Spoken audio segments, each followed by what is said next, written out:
Okay, so good evening, everybody. Thank you for coming along and happy St. Patrick's Day. First of all, I'd quite like to give a bit of a disclaimer, actually, because I can hardly believe that I'm sitting here about to give a webinar with the immune system in the title, because I probably do know a bit about Moxa, but I cannot in any way say that I'm an expert on the immune system. So if there are amongst you, which there probably are, people who know a lot more about the immune system than I do, and if I, make any gross errors, please chip in. You may have some useful things to say. So, we'd love to hear from you if you've got important things to add. So you can write everybody can write questions as we go along, and then we can have a question answer session at the end. So yeah, most of what I understand about the immune system anyway, comes from my work with Merlin Young in Moxafrica, when we've looked at TB, tuberculosis, as Moxa for helping people with tuberculosis. So we've examined a little bit the immune system with respect to that. And some of what I'm going to use is taken from 4 papers that Merlin and I wrote a few years ago, published in the European Journal of Oriental Medicine and the North American Journal of Oriental Medicine. So anyway, if anybody wants to see more about what we've done, we can send you those papers as well. So Moxa and the immune system. First of all, I'd just like to give a little introduction to what the immune system is, even though some of you will be very familiar, but others maybe not so. So I'm going to try not to get into too much technical detail here, but just to mention a few things which I'll be talking about throughout. So we can split the immune system into two different areas, different types of cells made in the bone marrow.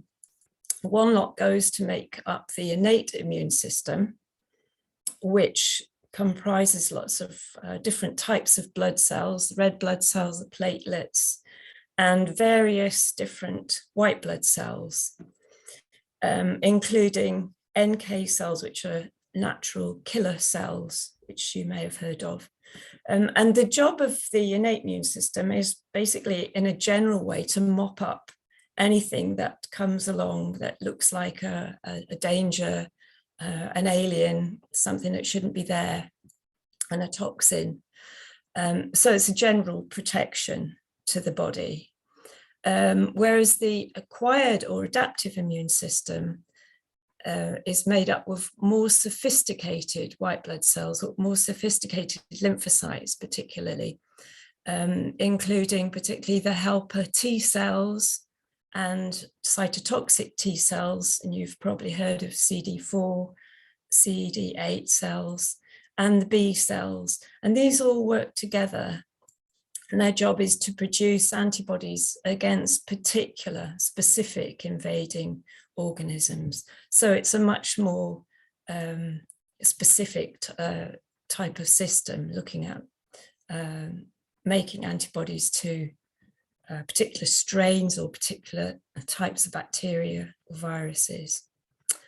And the other thing to say about the innate immune system is that one of its main functions is the inflammatory response as well. It's a very important part of it. And so another way of dividing up the immune system is between what's called the cell-mediated immune system and the humoral immune system.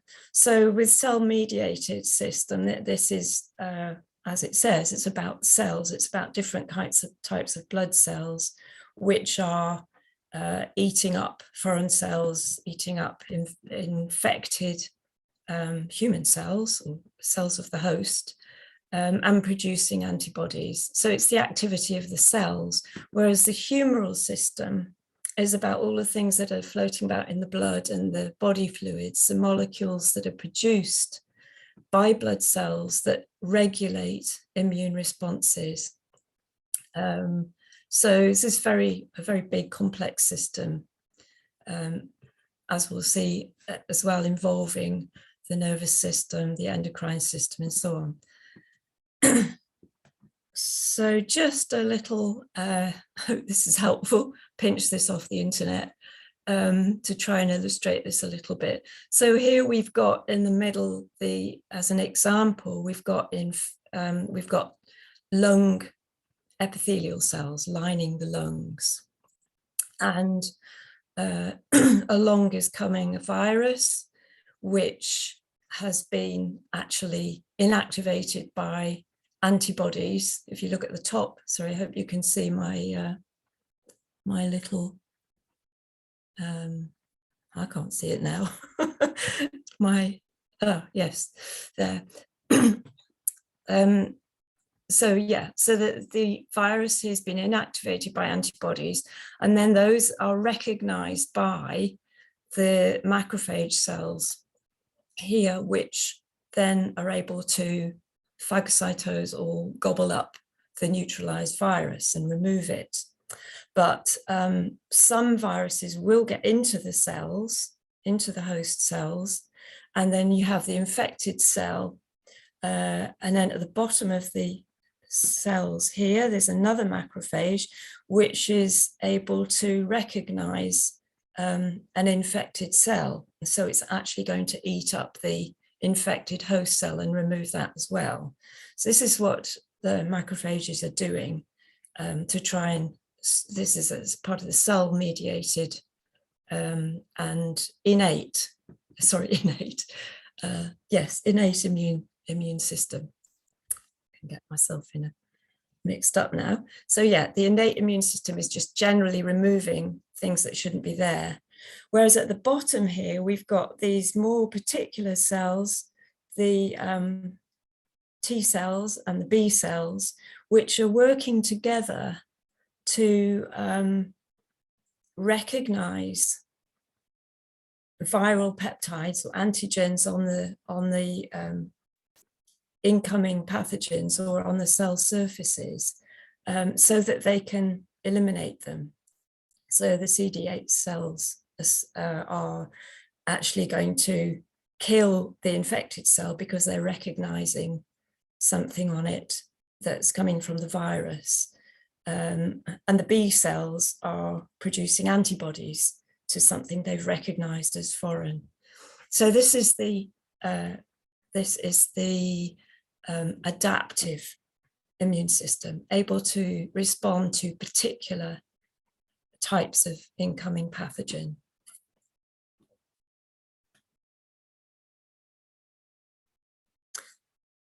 So moving on to Moxa and the immune system. So there's maybe a general impression that people somehow from somewhere have heard that Moxa can stimulate the immune system by increasing the number of white blood cells. And I think this is quoted sometimes in various texts, but it's a little bit vague, and it's actually, although there is some evidence for it, it's not particularly a very helpful thing to be able to stimulate, to increase the number of white blood cells, because we know that some drugs such as steroids can also do that, but they don't enhance the immune system. So on its own, knowing that Moxa can increase white blood cells isn't particularly useful. What's more important or interesting to ask is, for example, is there really an increase in the number of white blood cells, or is it just because due to a local response where the Moxa is being burnt in that part of the body, is there a mobilization of cells so that more of them are measured? We don't know how a lot of this research is done. We don't know how people measure the white blood cell increase, for example. So we don't really know whether it's an overall increase or just a local increase. And also which particular types of white blood cells increase, because as you saw from the diagram before, there are lots of different kinds of white blood cells. So they have different jobs, and we need to know which ones are increasing, because that will have different implications for the immune system.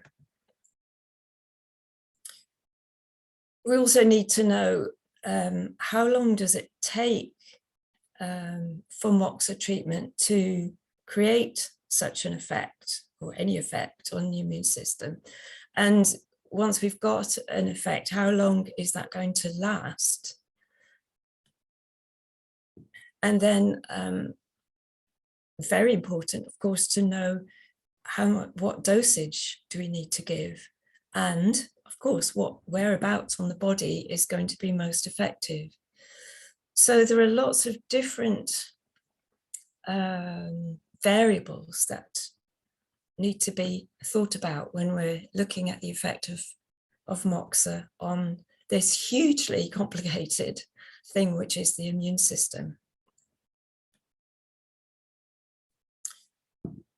Historically, there's no Western publications on this subject at all, apart from what Mill and I have managed to put together, but no actual research, scientific research, has been published on specifically on Moxa and the immune system, as far as we know.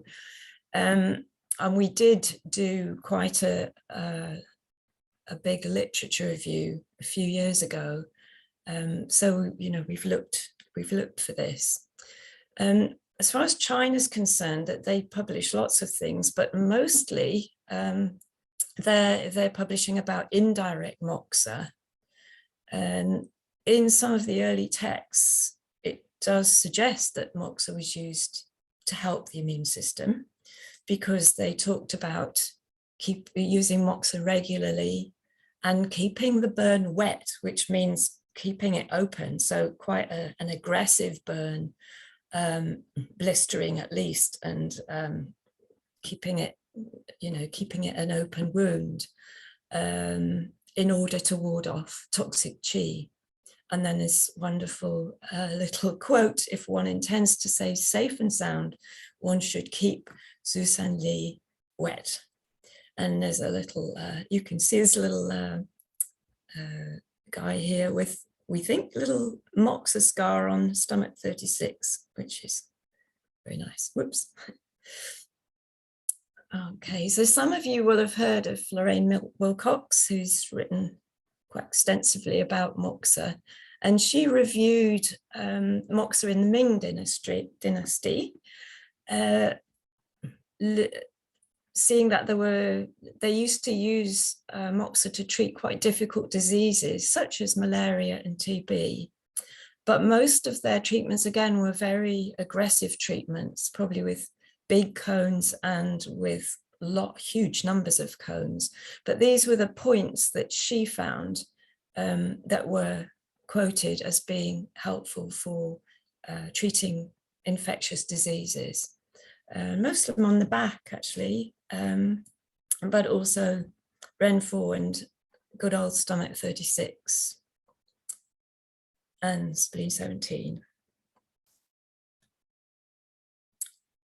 Then we get to Japan, and I have to say Dr. Shimitora Hara is pretty much our Moxafrica hero, because we based a lot of our work on his work.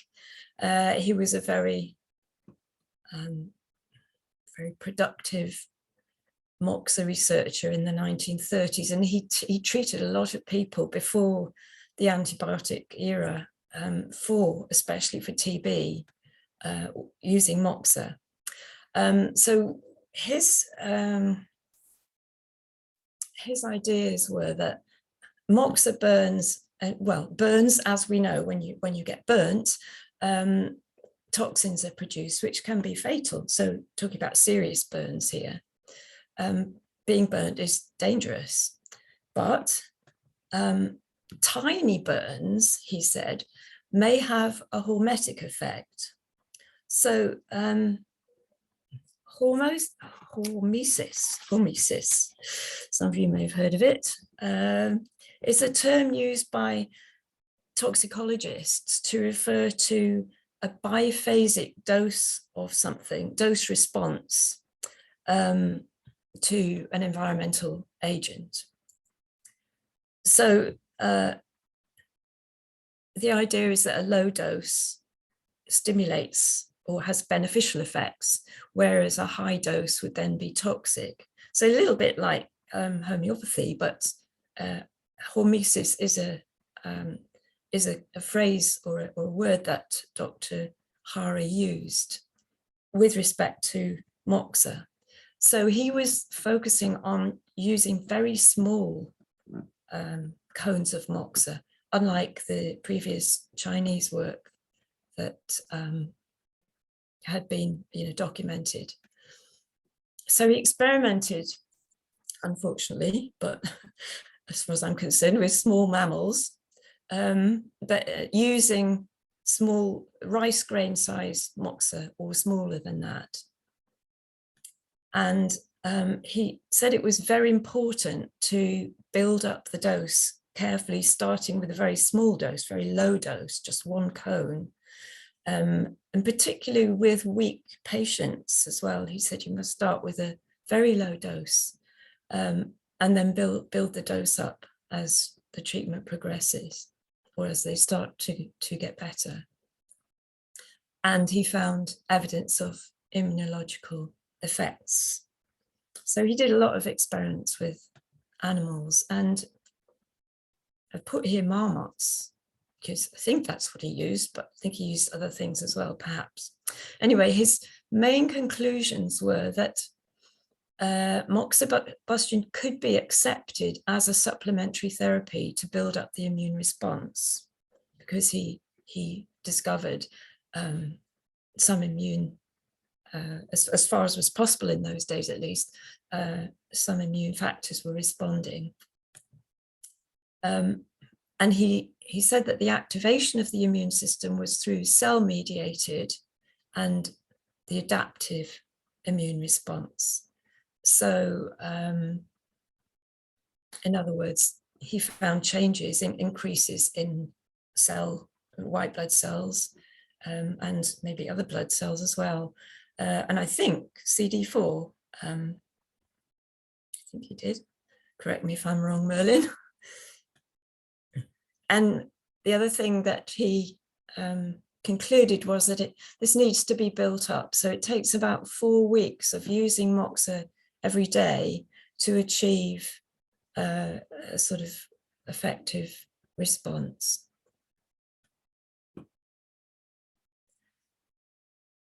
After his work, there have been many things published in different countries in the Far East, especially in Japan. Unfortunately, most of these are not published in English, but we did get some of them, some of the key papers translated. So we were able to do a bit of a review, literature review on what was known about Moxa and the immune system since the 1920s. One of the, well, actually many different things have been reported. So an increase in white blood cells, certainly it has been reported, which would indicate in general, maybe the adaptive immune system. Increase in natural killer cells, which is part of the innate immune system. Now, this is quite interesting. Recovery of white blood cell activity after radiation, but not if the animal is anesthetized. So I'll just explain a little bit about that. So Moxa was used apparently to treat radiation effects after the bombing of Hiroshima, and also apparently after the Chernobyl accident in the 1980s. So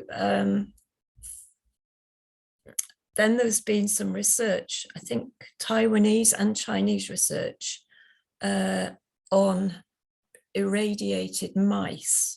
Again, I kind of squirm to think about that, but they irradiated these mice with gamma rays and then used Moxa to see how the white blood cells may recover. And they found that white blood cell activity did recover, but if the animals were anesthetized, this didn't happen. So this suggested that there's some interaction maybe with the nervous system.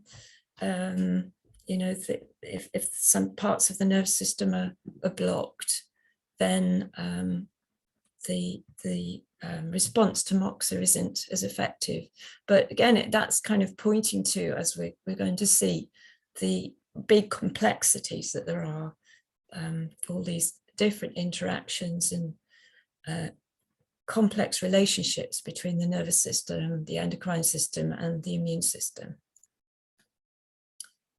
Another thing that's been reported is increased phagocytic activity of the macrophages, so the ones that gobble up all the unwanted stuff in the innate immune system. And enlarged lymph nodes have been found, and many complex cell responses to Moxa. And also an increase in the ratio of T cells, CD4 and CD8, to NK cells. So the CD4 and CD8 are part of the adaptive immune system, whereas the NK cells are part of the innate immune system. So again, perhaps an indicator that sometimes Moxa treatment is affecting more the adaptive system than the innate system. So what do we make of all these different reports? It's very hard when you read them all to put it all together, because some of them seem to contradict each other. Some of them, you know, just you don't know what to make of them. But probably it's because reading through those papers, there are so many inconsistencies in the methodology. And sometimes the methodology wasn't even particularly clear. So, for example, the size of cones they used varied from report to report between 0.7 milligrams, which is very small rice grain size, to 15 milligrams, which is huge. The number of points they used went from 1 point to up to 12 points. And the number of cones on each point, huge variation from 1 cone per point to 80. The length of the treatment from a day to 3 months, and so many different experimental animals as well as humans. So different size of animal, does that make a difference? You know, when you're talking about little cones and big cones, some of them were using quite big cones on a mouse. How would you compare that with using a rice grain cone on a human? So you can see how difficult it is to put together any sensible conclusions when you read these different papers. And clearly, but from that review, it's evident that we need research doing that is consistent and well explained and so on from the point of view of Moxa dosage. So an interesting, very interesting person who's a Japanese doctor, who's published a book called Your Immune Revolution and Healing Your Healing Power in 2007, had some very interesting ideas about the immune system and its relationship with the autonomic nervous system. So he proposed that an imbalance in the autonomic nervous system could be leading to an imbalance in the immune system. probably quite likely, because it's well documented now that sympathetic nerve stimulation does activate inflammatory cells, and it can inhibit pro-inflammatory cells.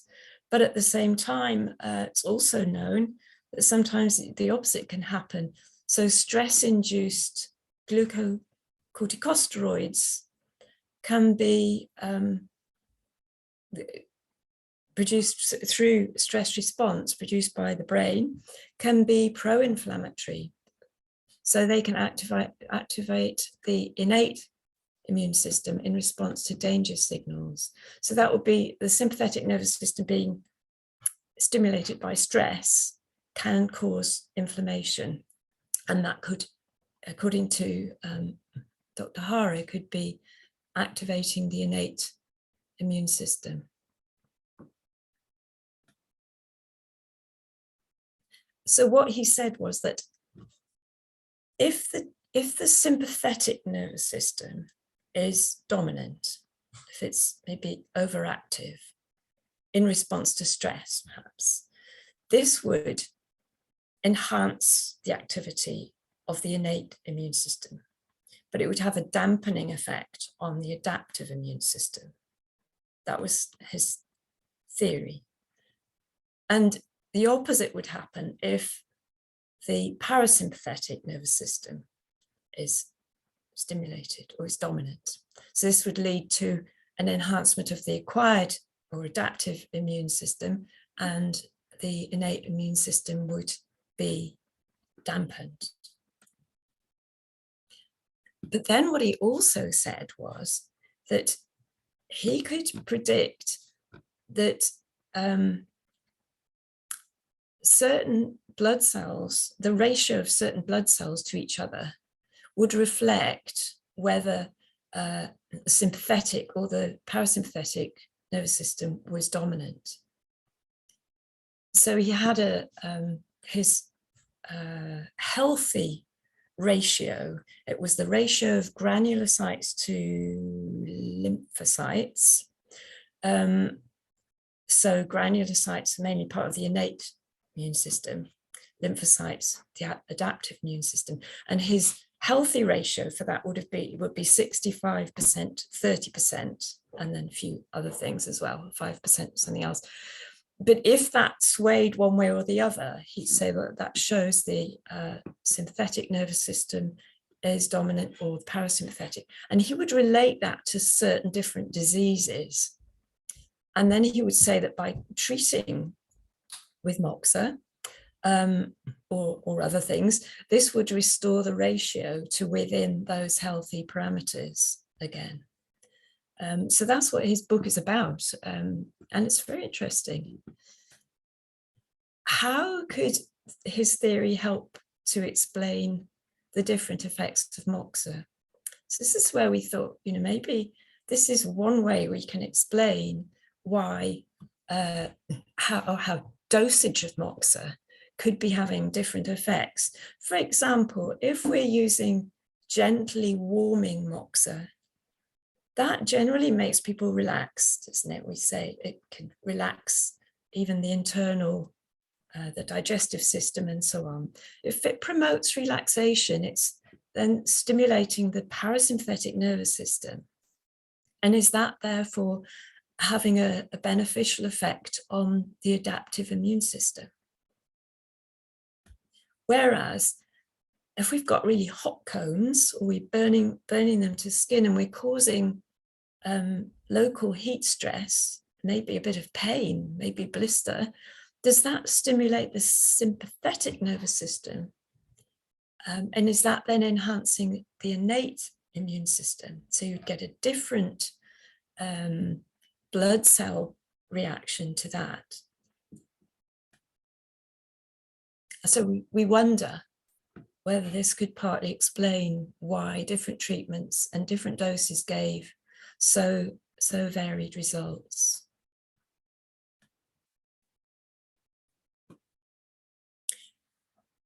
So let's look at, excuse my very simple diagram of thermosensors in the skin. So in the skin, the heat sensation or thermal energy is is transformed into electrical energy through these nerve endings, thermoceptors in the nerve endings.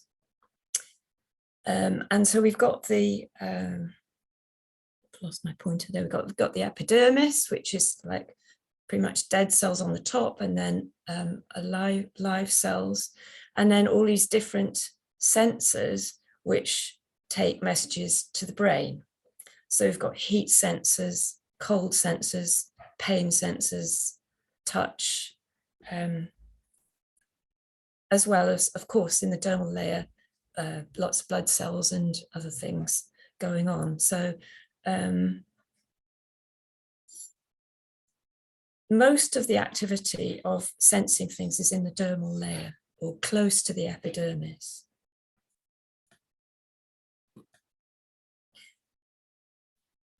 And yeah, so the thermal energy is translated into an electrical signal in the lining of the nerve ending. So the cell wall, so this is a diagram of a cell wall of the nerve ending. And within that cell wall, there are these thermoreceptors, which are actually protein molecules embedded in the wall. And there are various different kinds, a lot more than that's shown here actually, but each type is sensitive to a different range of temperature. So mainly we're concerned with the three on the right. So TRPV, this means transient receptor protein phalanoid, but don't worry about that.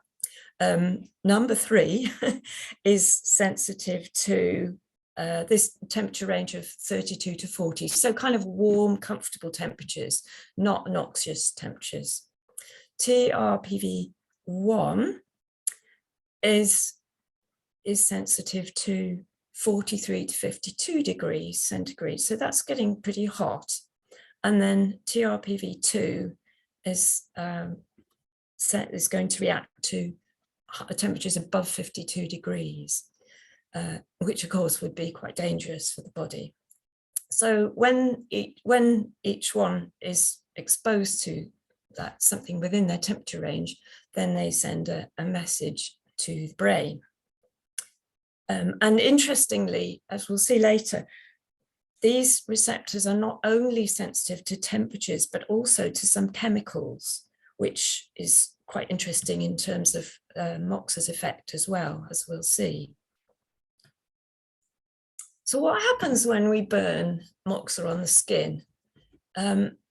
If we just burn a little rice grain or smaller on the skin, and it's done in the way that it should be done, standing upright like that, it's going to create some warmth. It's going to penetrate a little bit. We don't really know how much. It's going to penetrate the epidermis, but it's not going to cause any damage. Be mild heat, a little bit of redness perhaps, but no blister. And it's going to probably, it might stimulate the mild heat receptors in the dermis. If we use a big hot cone and we burn it right to the skin, of course, there's a whole range between the two, but we could get a very strong heat causing epidermal damage, causing a blister and even damaging the epidermal cells, and penetrating, heat will penetrate into the dermis. So not only will it stimulate these thermoreceptors at the higher end of the scale, but it also produces what's called heat shock proteins, which have a very wide-ranging effect on the immune system. So you can see that nobody knows really how far the heat penetrates.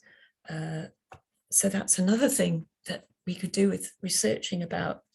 And in fact, yeah, I'll talk about that later, I think, because we did do a little bit of work on that.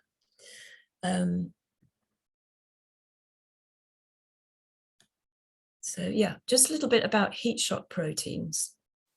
These are produced actually not just in the skin, but in different parts of the body by different cells in response to stress and response to sudden heat in the skin. And they, what they do is they protect inside the cells, they protect other proteins, but they can also be released into the blood system and the lymphatic system.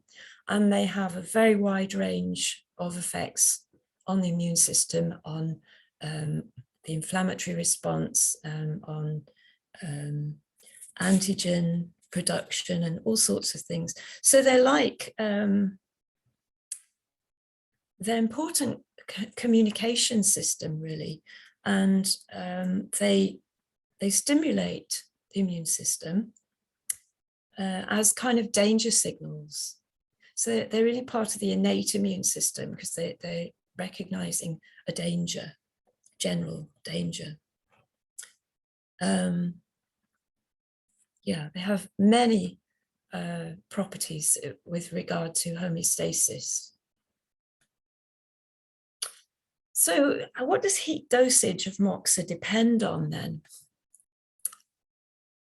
First of all, obviously on the size of the cone.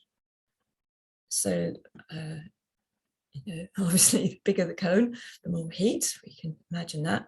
And the number of cones that are used one after the other on each point, because of course, if you use them quite quickly, one after another, then there will be a cumulative effect of heat going probably deeper and deeper.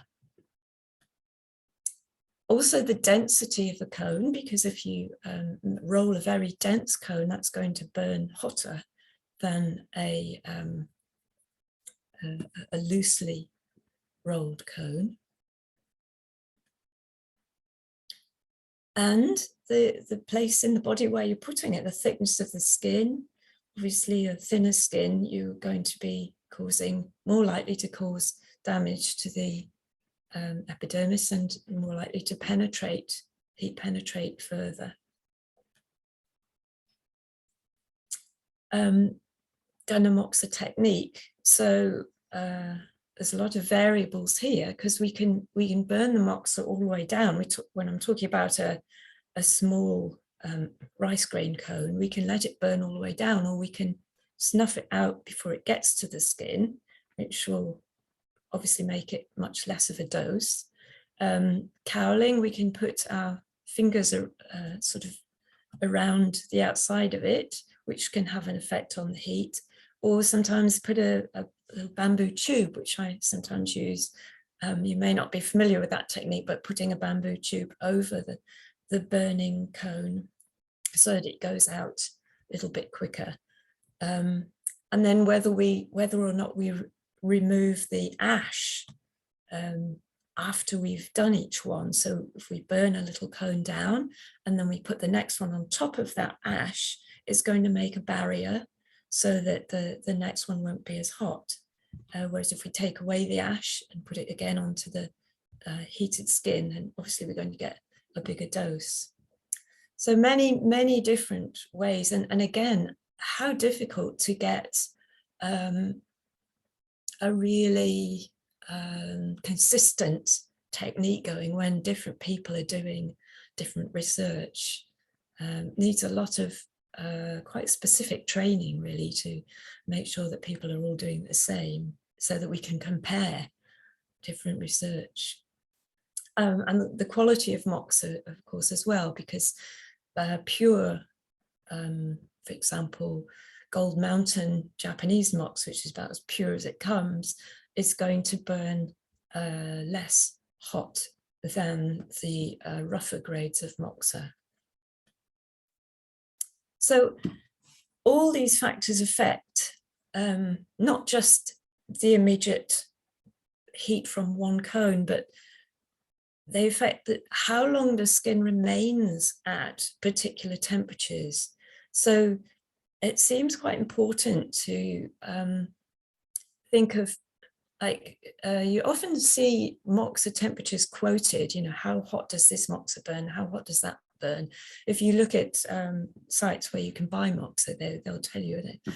But more than just how hot does it burn, whatever that means, how long is the skin staying above certain thresholds so that the nerves are stimulated, so the body's getting that message for a longer time. And we did quite a bit of work on this a few years ago, little experiments with thermocouples underneath little grains of Moxa to measure the temperature under the cone, like on the skin surface, when the Moxa burnt right down. And for a 1 milligram cone of Moxa, which is about like a small rice grain, the temperature was over 50 degrees for about 7 seconds, and it was over 40 degrees for about 10 seconds. So that's just one little cone. But of course, we don't know how deeply that heat penetrated into the skin. So it's, you know, maybe that temperature on the surface, but it would be lovely to know how far that heat goes down. And so we'd get a better idea of the dose. There were some experiments that somebody did implanting thermocouples under their skin and measuring the temperature, but it didn't make a lot of sense somehow, because I think the heat was dissipated very much by the tissues. It's very difficult to measure that kind of thing within the living tissue. I did try with some dead chicken skin once, but it wasn't very, it didn't give very good results. Anyway, so yeah, how long, part of the dosage really, isn't it? How long does the temperature stay above normal? So as well as the heat of the Moxa, we need to also consider its chemical components, because as you know, Moxa smells very nice, especially pure grade Moxa. And in fact, 192 different volatile components have been found in fresh mugwort. So extracted in 2 different ways, I think water extraction and alcohol extraction or something. So they got as many as they could out of there. 192 volatiles. The main one that's often quoted is borneol.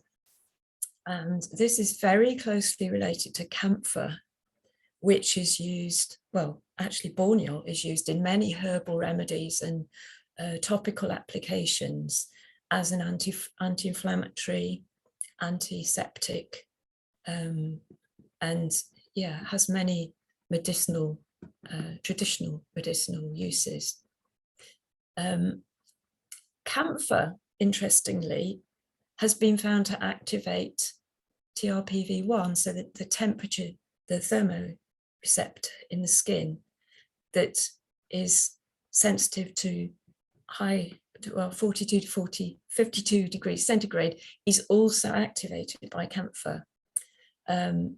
So that's quite interesting, isn't it? If borneol is very closely related to camphor, maybe that also is an extra stimulation to the high temperature thermoreceptor in the skin.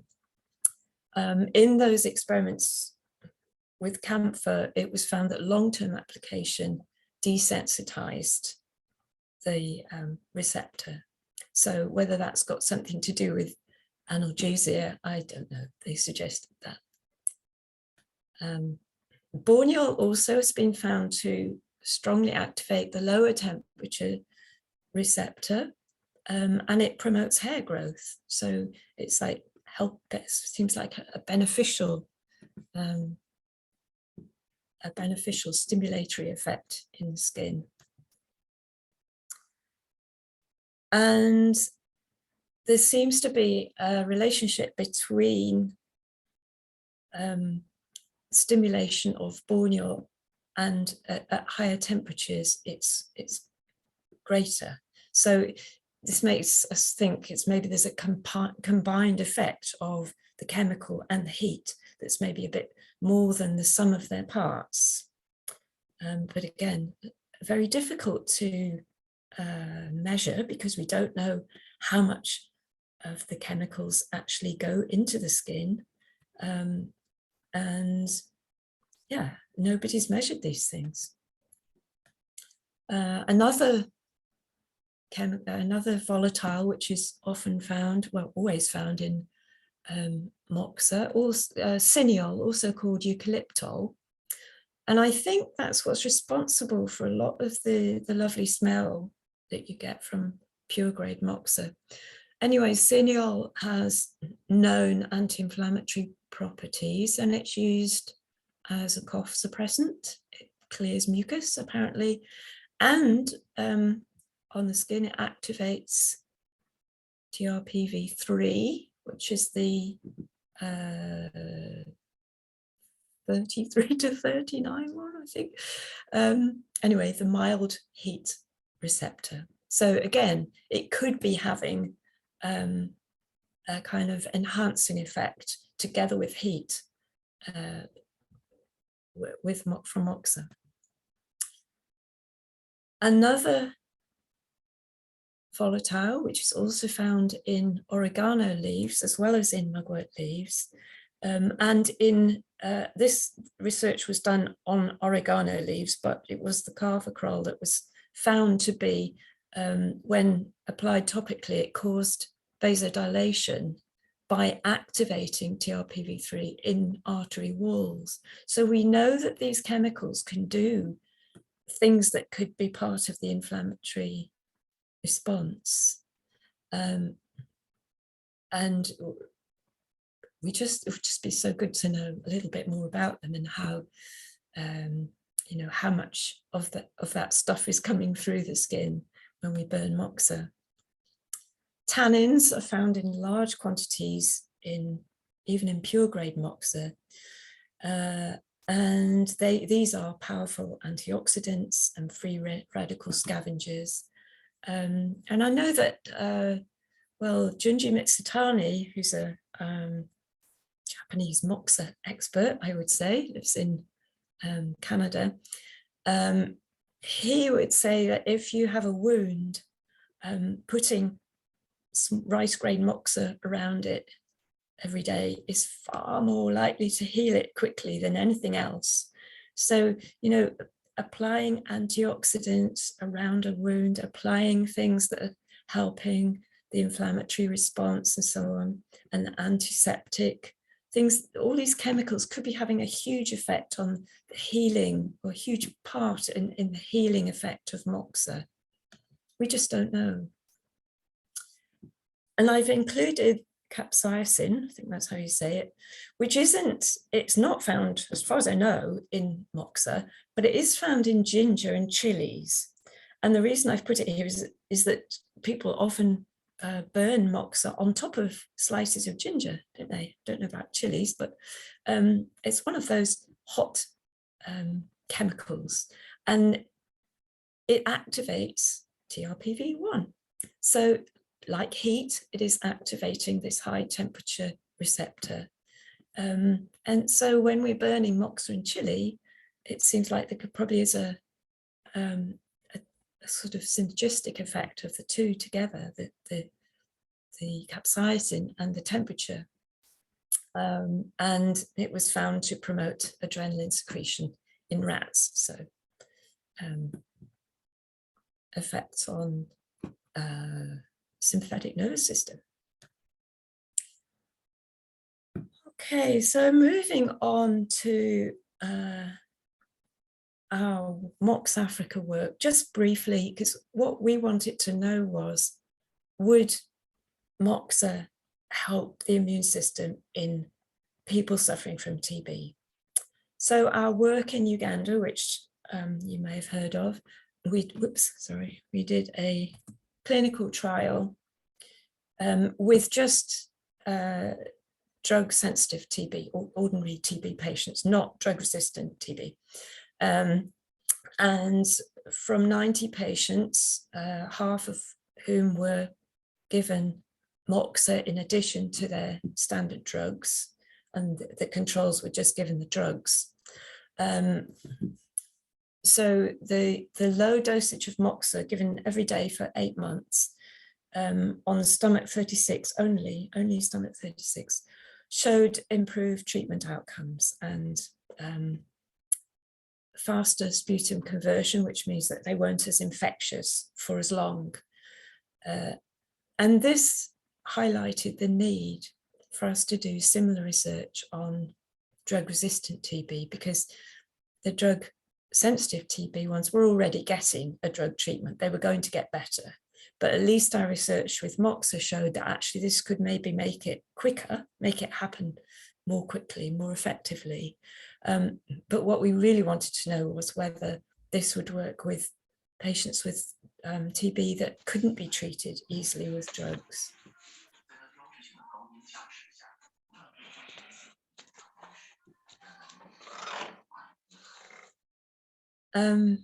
Sorry, I can hear somebody talking, and I wondered if it was relevant.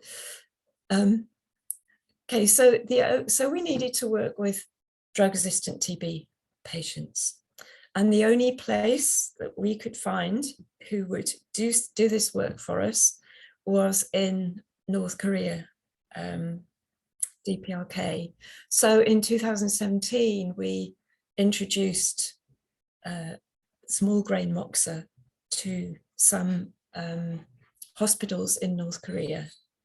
And of course, they already know how to use Moxa. They're familiar with Moxa there, but not with the sort of Moxa we were doing with small grain Moxa. But anyway, they were able to have a group of 64 patients with drug-resistant TB, half of whom, well, all of them were having standard drug treatment, as far as we know, as far as they could get it, and half of them had daily Moxa. But in this case, the Moxa was, they were able to do it on these points on the sacrum, which Dr. Shimotaro Hara used to use back in the 1930s in Japan for his TB patients. So these are what we thought was a more powerful treatment, as well as using stomach 36. And these patients received that treatment.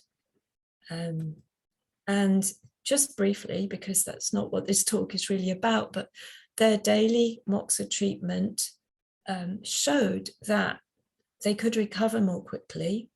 There was a higher success rate, and the patients that were receiving Moxa actually gained weight during the treatment period, as opposed to the ones that were just on the drug therapy who actually lost weight.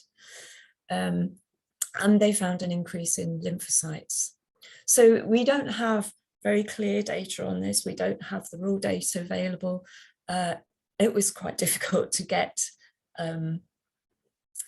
to communicate. As you can imagine, Merlin did go out to North Korea, but we had to communicate by email about the results, and we won't be able to publish this work, but it gave us some indications that Moxa was actually doing something, even for these patients that were drug resistant. And the medical people in North Korea were quite keen on the idea, and they wanted to have a look at Moxa to see if it could help to protect the health workers who worked with these drug-resistant patients, nearly all of whom, or maybe all of them, have latent infection of TB, because it's very common, especially in those countries, to have latent TB. But so that's like not, no symptoms. But when they're in close contact with infectious patients, it's quite likely that the risk that the TB will be reactivated and they'll start to get symptoms. So they tested it as a prophylactic for these health workers and carers.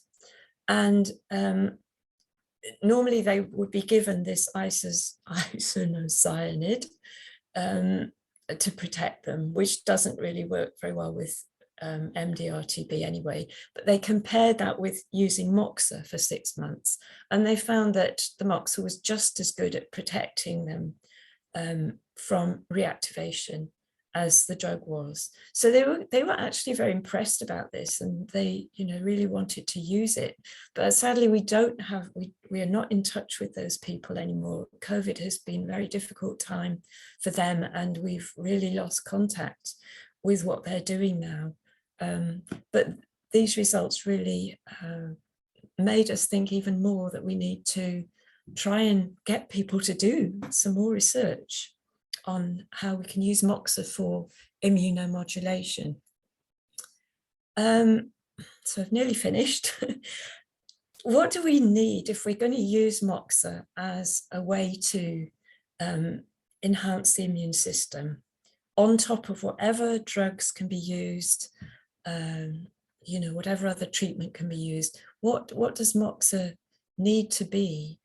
Very importantly, it needs to be a balanced treatment. So lots of immunomodulation in the past has apparently got quite a bad name for being dangerous. Like if you overstimulate parts of the immune system in the middle of a disease, you might make it worse.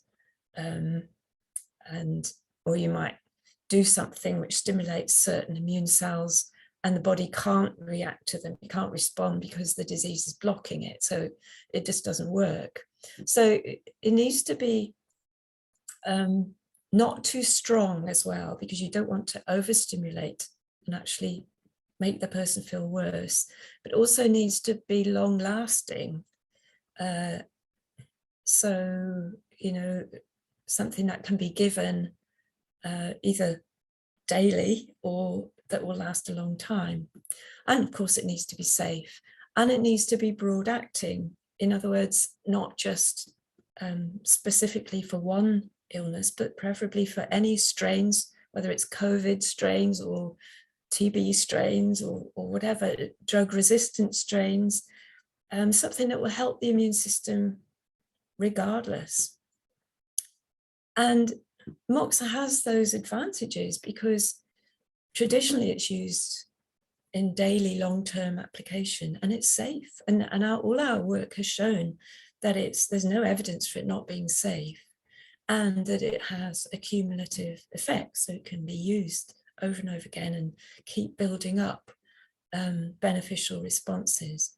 And it's also cheap and easy to do, although some people might not agree with that. But basically, it is pretty easy to learn to do. We've trained lots of people in Africa to do it.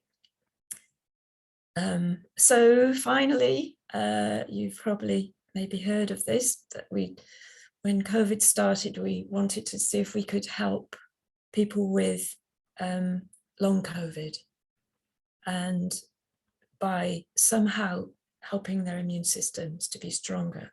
So we needed to know which points to use, because nobody knows what, so little known about that illness, a bit more now, but nothing much known about it, and so many different symptoms.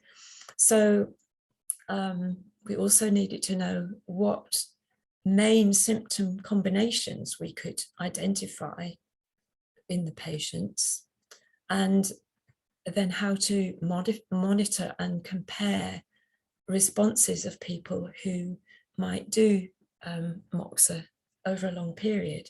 So we set up this 100-day challenge where people will be sent Moxa and given a protocol to use several points every day, and they need to do it for 100 days and send us questionnaires that we set out for them to look at how they were before and how they were at the end.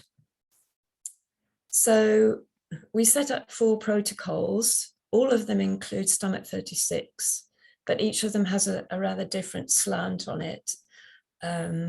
Sawada, like the Japanese Moxa treatment, one based on the extraordinary vessels, one based on expelling lingering pathogen, and another one with largely back points on. So we don't want to give specifically what these protocols are, because of course we're sending one protocol to each patient. We don't want them to be able to choose between them. And we don't have results that are showing yet which protocol is better. Of course, as soon as we do, we will be only too pleased to tell people if there's one that clearly is the best, most effective way of helping long COVID patients. We would be very happy to share that, and we certainly will. So how is it going so far? We started in, when did we start? January, I think. Merlin will tell me in a minute. So far we've had, and we've advertised this all over the place, including in America. We've had 131 people have applied to actually take part, which is a little bit disappointing. We thought, you know, we might be overrun with people. We thought 200 was a good bar of what we could cope with. But anyway, we've had 131 so far. We've had to exclude 7 of those for safety reasons or other reasons. Many of them haven't responded, but 81 of them have had Moxa kits sent to them with instructions.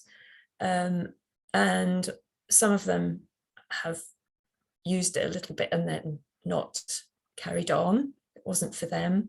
40 of them have definitely started, and of those 40, 24 of them have completed their 100 days, and of them 18 have completed their final questionnaire. So very preliminary results from the questionnaire. We're comparing the situation, using many different questions about their health, the situation they were in before to the situation they're in after 100 days of using Moxa. So we've had, these are the numbers, we've had 5 people, protocol 1, 6 with protocol 2, only 5 with protocol 3, only 2 using protocol 4. And we've got 5 control people who decided it wasn't for them, but they decided they would still send us the questionnaire, even though they hadn't used Moxa, so that's quite helpful.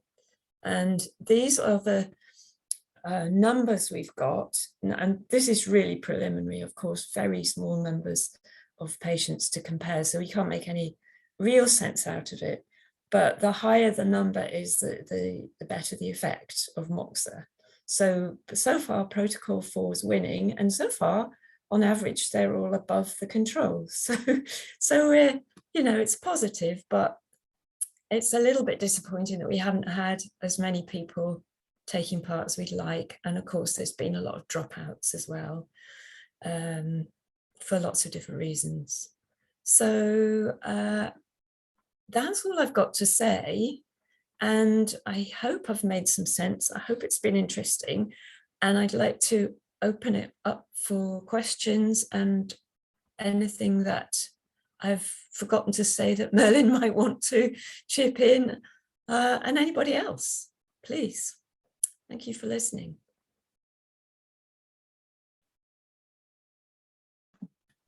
Thanks, Jenny. I've got one question that was asked, which I can't answer. I don't know whether you'll be able to or not. That Vivian asked, which was about the carvacol, and she's asked, what's the paper that talks about the carvacol? I could probably find the it was referenced in one of our papers. So that was an Adjon one, wasn't it? I think so. Yeah. It would be referenced in that, which I could probably find just now, but I could send it if I could send it to her. Would that be? Yes, you could send it to me. That'd be really kind. Let me write a note of that. Sorry, who's this wanting to? It's Vivian Shaw. Vivian. I'll put my email address in the as a direct chat to Merlin. Thank you. Yeah. Vivian, I can tell you it's two papers, and it talks about temperature and the chemicals. And Jenny did most of the work on it. It's a very good paper, in my opinion. I think it was a joint effort, actually. Yeah. But anyway, yeah. Okay.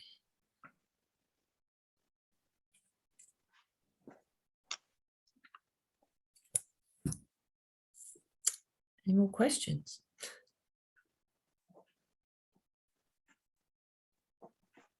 I must have stunned everybody. Yeah. Can I just add just a tiny bit about the challenge? Yes. Just to say that if anybody's listening and they've got long COVID patients that they feel might benefit from this, please feel free to put them in contact with us. There's a page on the Moxafrica website. There's a dedicated page to the challenge, and we'll pick it up and we'll get in touch. And all we ask is, because we know that patients live in a real world and they're bloody sick, and so if they want to use anything alongside the Moxa, we're not going to say don't, but all we'd say is we don't want to use any Moxa. So if you're treating them, please don't use Moxa, but please, if you can, because we've got to ramp the numbers up as quickly as we can. That's. And Rita Halstead has got a hand up, Jenny. Ah, hello, Rita. Oh, can you unmute, or can somebody unmute her? No. Helen? Oh, there. No, I can't hear Rita Halstead. Can she be unmuted? Oh, yeah, okay. Can you hear me? I can hear you now. I can hear you, yes. Okay. Yes, I was just wanting to ask, I haven't watched the previous two talks on Moxa, which I will catch up on. I didn't get the chance at the time. But what do you think of Moxa sticks, the smokeless ones on stomach 36? Are they effective, and how long should you do it? And do you tend to give people these sticks to use at home? Well, I don't use Moxa sticks at all, actually. And I certainly don't use smokeless Moxa because I'm not really quite sure what it is even. I think it's pretty doubtful that it has that it has the same volatile components as ordinary Moxa. And yeah, I know, I just don't use it, actually. It's not, as a heat treatment, I'm sure it's quite nice, but I wouldn't, I wouldn't use it. I'm sorry, I can't really that's okay. More but on that. What do you use instead when you've got people in the clinic? You use the rice grain Moxa, or you roll Moxa cones? Both. That use the rice grain Moxa quite a lot, which I roll myself. You know, we roll very tiny grains, or bigger cones, which you form into bigger cones. But yeah, both, and Moxa on the needle, actually, I also use. Okay. But for the immune thing, we're just using rice grain Moxa. Okay. And do you use a burns paste underneath or not? You just use it straight on the skin? I tend to use it with just moistening the skin with water to stick it on, but you can use Shinkyo cream. The previous talk would have you need to listen. I think there was quite a lot of discussion about that actually, so it might be helpful to listen to the last one. Okay, thank you very much. Okay, thanks. Hi Jenny, we've got 3 more. Okay. So Nicola asked, can I ask about adverse effects from Moxa? I very occasionally have patients who feel a little out of sorts after Moxa treatment, and I'm interested as to why this might be from your perspective. Where's Nicola? Nicola, do you want to, can we unmute you? Because it depends what you're doing. How are you using Moxa? What kind of Moxa? Yes, so I'm sort of moving away now from the stick indirect to using cones. So there's one particular patient who, and I can't remember their exact treatment, but she had an issue with her sort of sacral area. So I used some cones around that area. And I did also use some needles on her. But I don't think I used a lot of Moxa. Like I may have used maybe in like 6 cones in total, 4 to 6 cones. And she described afterwards feeling she described a feeling of like a vortex coming up from her sacral area. I mean, of course, that might not be necessarily a negative thing if we've got things moving, of course. But I know that she felt slightly unsteady. I was a wee bit worried about her because she had to drive half an hour back to where she was going. And thankfully she messaged me saying she'd got back okay. But you know, just that way when somebody's feeling a little bit unsteady. And I spent some time afterwards just making sure she was okay. I went to get her a glass of water. So, and the reason that I thought it was the Moxa rather than needles is that she's been to me before and I've given her acupuncture without Moxa. I just wondered if you had any ideas about that, and even if you'd come across any adverse effects during your trials with different people. That's very interesting because, yeah, it doesn't sound as if you were over treating her, but I don't know. I mean, and also to have Moxa on the sacral area, I wouldn't have expected that. You know, if you'd said you'd done it on her head or something, that I could expect that might have not been very good. But to do it on the sacral area, I would have thought would have been quite unlikely to cause a bad reaction. But it sounds as if you were pretty careful, and hopefully she got home all right, and she was all right after that, was she? She was, yeah. I checked in with her next day and she felt well. It's just, I think that, I don't know, I just always feel like if I've treated somebody, and while it's good to sort of get things moving, if they leave feeling balanced, it doesn't really feel like I've done my job that well in a way. Do you know what I mean? Yeah, oh, definitely, yeah. But I wonder if like Marion's here or Merlin, but Marion might have something to say, or Merlin might actually, that might be helpful in that respect. Do either of you want to comment? I had to pop, sorry, I had to pop out of the room, so I've kind of missed the beginning part of it. I just heard something about the about the lightheadedness. Was there a lot, did you do a lot of other treatment as well? I don't think she had a really big treatment. She had some needles and then maybe 4 to 6 Moxa cones in her sacral area. And I don't know if you'd heard me say or not, but she described a feeling that was like, she described it as like a vortex coming up from her sacral area when she got up to leave. So I sat her back down again and I wouldn't let her leave to get in the car until she felt grounded again. So it sounds like something got activated in maybe the governing vessel, where you were working. I mean, I guess you wouldn't know to anticipate that happening. Yeah, that's actually, I may have opened the Dumai with the needles actually. I don't know. Yeah. I mean, it's difficult to isolate, isn't it? Because Yeah. the only reason I thought it was the Moxa rather than needles was because I've treated her before, and without the Moxa, and she didn't have a reaction to it, and I thought, oh, I was trying to use the direct cones a little bit more with my patients, and I thought, let me try this for her, because in the sacral area I thought that'd be really nice, kind of soothing, warming. Yeah. I mean, like Jenny said, there's nothing in, I mean, it's very difficult, isn't there? Just a snapshot of something that happened one day in clinic. And, you know, so many factors can happen. It could be somebody's more tired that day because they haven't slept very well, or whether they've eaten, or whether they're super stressed. I mean, lots of factors, as Jenny mentioned, you know, can affect somebody's sensitivity that may be more sensitive on that particular day of treatment.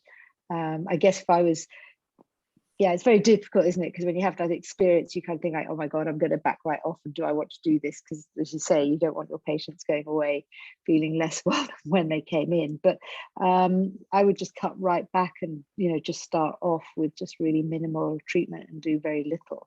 And then just kind of monitor the reaction. But sometimes it can only, maybe it's just did something to, you know, sort of her blood pressure got lowered or something just as a result of the treatment. Yeah. And have you never had any patients who's had any kind of adverse reaction in that Not really from Moxa that I can think of, no.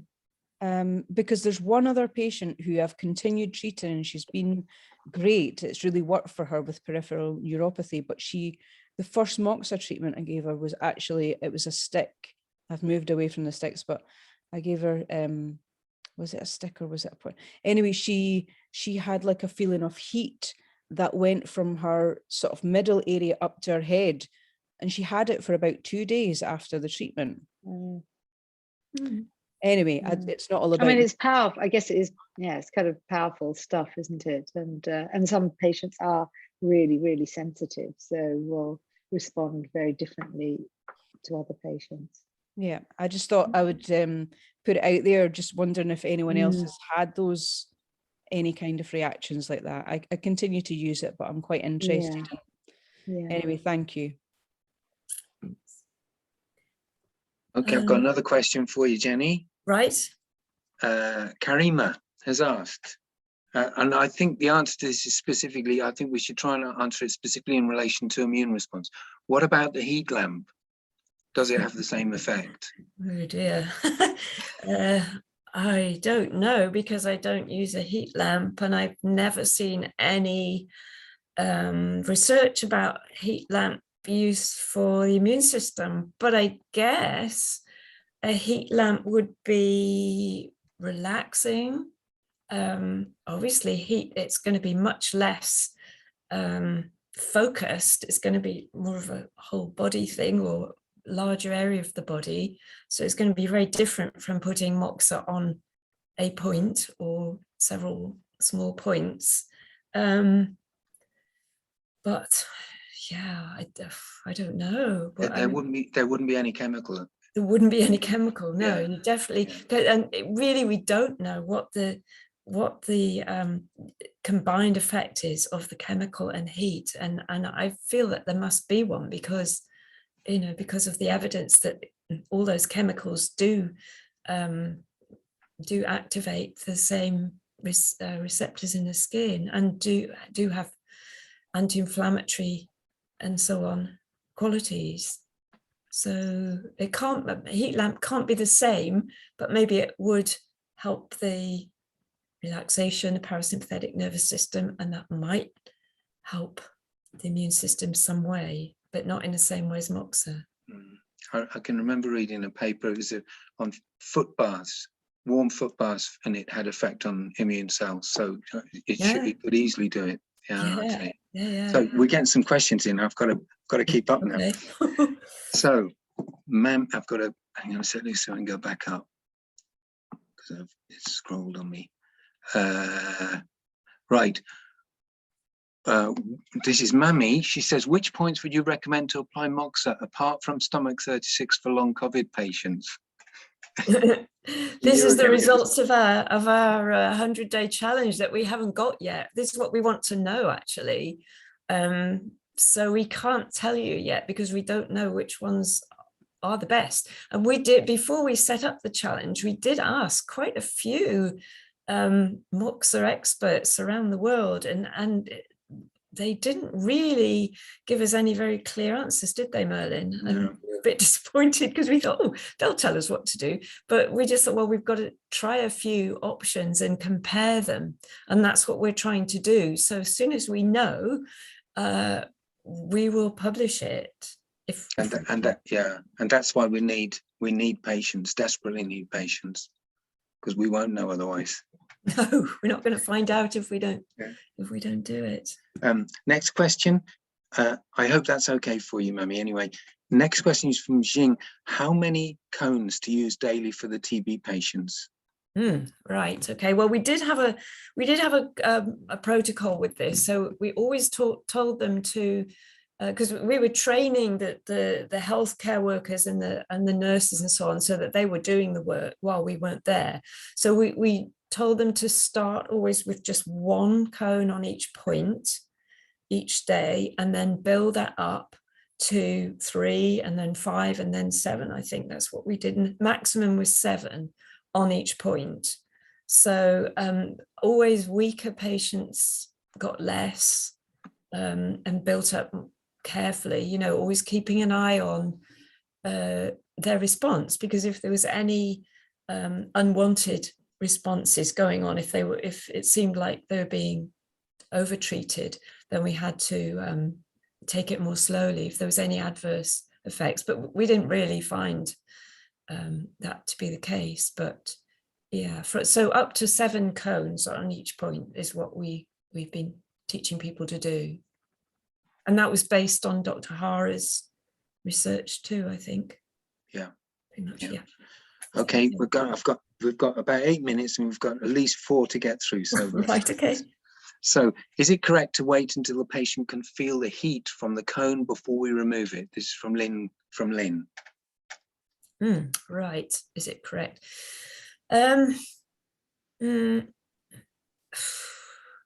Tricky one, isn't it?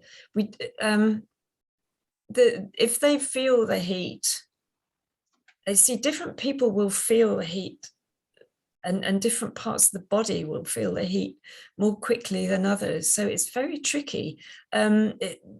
If we burn the very small rice grain ones right down to the skin, and as long as they're put on the skin like upright, so they're only touching a tiny bit of skin, that will not cause a burn. But if the cones are too big, it will cause a burn, it will hurt. So it's okay if they feel just a little bit of heat, like a pinch of heat. And most people will find that acceptable, I find.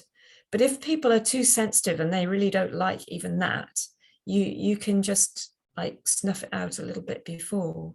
And that's what I do. I kind of gauge it with the patient, like if they really don't like.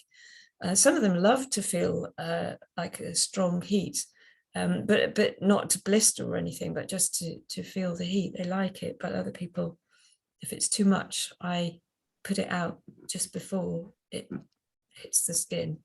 Yeah. The other factor, yes, is if the patient can't feel like, yeah. you know, there's a potential risk if we rely on the patient too much. Yeah. The best, I'd say the best way is to practice on yourself, and then you know where it's going. You get a good judge on it. Yeah. Yeah. So our next one. Oh, I don't know whether we'll be able to answer this one. Is there any research that looks at nitric oxide stimulation in relation to vasodilation?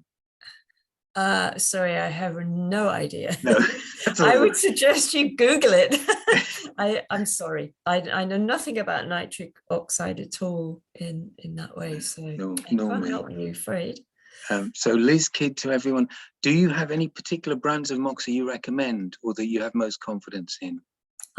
Well, for the very tiny cones that we use, I would say you have to use very high grade Japanese Moxa, which would be Ibuki Gold Mountain, and that's what I often use. Or there are various ones. There's, I think, one called Tenkyu, one called Seiko or something. Have you got any, Merlin? Also some Korean stuff that was quite good, wasn't it? But it needs to be pure grade Japanese Moxa. Pure Chinese Moxa isn't as pure, it isn't as good.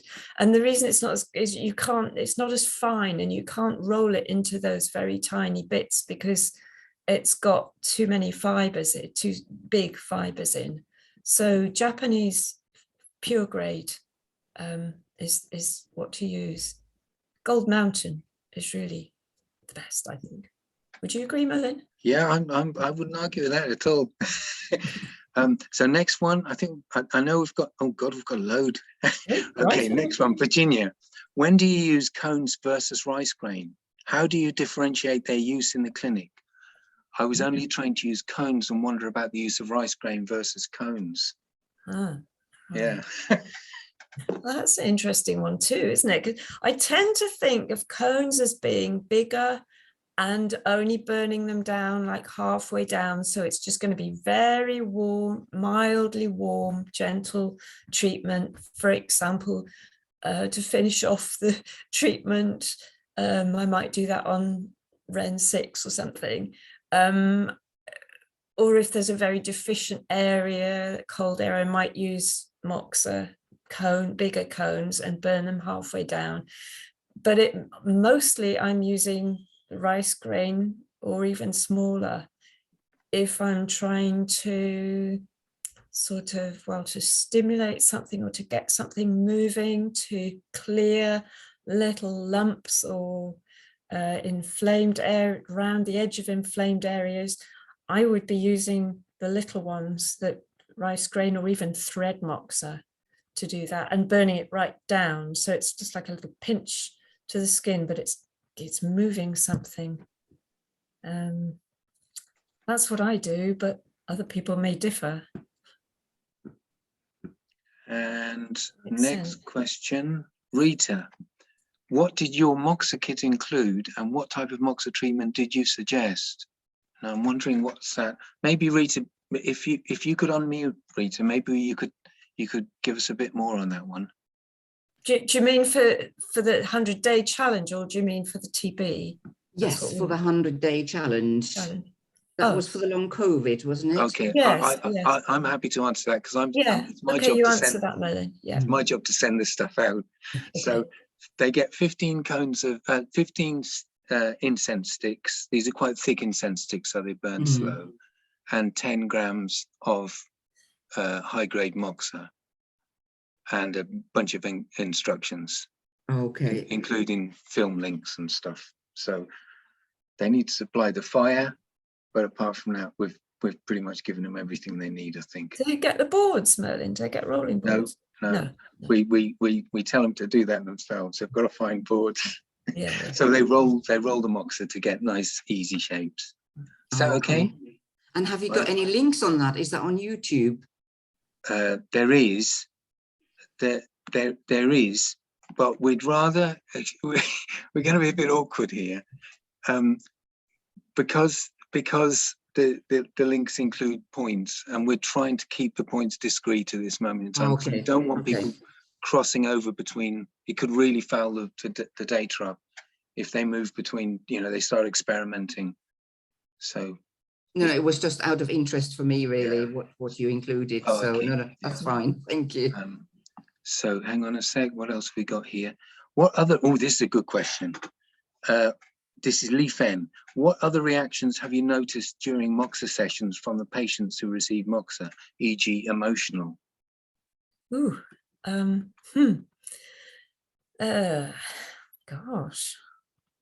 I guess it's in a clinic, it could be like using needles, if you've moved something in the channels and you've balanced something, then you're going to get some reaction. But I've never noticed huge emotional responses, particularly. Usually they just more relaxed, actually. What other responses? I don't know what else to say about that, really. I think sometimes people feel things going on in different parts of their body, but mostly it's like just a general relaxed feeling, or sometimes people feel a sense of moving along the channel. I remember one of the African patients we had in South Africa who was using it for his TB, and we videoed him, and he was saying how when he did Moxa on stomach 36, he felt like you could feel the energy moving down his leg and like this force, and he was really excited about it, that he felt that every time. But I don't know. Have you got anything to add to that, Merlin? My experience is, hang on. Yeah, it's very variable, I think. Some patients really love it, and some patients remain wary of it, in my experience. But they get some patients instinctively, they just love it. Marion wants to contribute. Go on, Marion. Yeah, I have to unmute. Sorry about that. Yeah, I was going to add that obviously the focus of this talk has been about immune strengthening treatment and focus of Moxa, but of course the overall use of Moxa, and the way I use it a lot in clinic, is obviously around things like, we use the choice of the points is based on feeling some kind of reaction at the point and some kind of, you know, where we all know some either pressure pain or some kind of congestion. And obviously what patients feel is very quick change in that the points that you've palpated that we all know create pain when you then do Moxa on them and you go back and repalpate, then often that feels either less pain or no pain. And they can feel, and you can feel the induration change. So they're very kind of immediate effects that patients can feel as well. Yeah, So I especially just with wanted to a add that. small grain Moxa, isn't it? Especially in the Yes. case of quick results. Yeah. Well, the good news is it's 8:32 and we've got no more questions. Perfect. Well, thanks everybody. I don't know whether Helen wants to come back in to wind us up. Yeah, I just want to say thank you so much, Jenny. That was very, very insightful, and lots of thank yous on the chat. So yeah, thank you everybody for coming. I also just wanted to let you know that until the 31st of March, we do have a discount code from Phoenix Medical on Moxa products. So if you go to their website or if you call them up to make an order, if you use the code Moxa10, it's Moxa10 in capitals, and then numbers. So if you use that at checkout, and then you'll get a 10% discount off any products. So that's up until the 31st of March. So do make sure to take advantage whilst you can. Right, well, that's it from us. So thank you very much for coming this evening.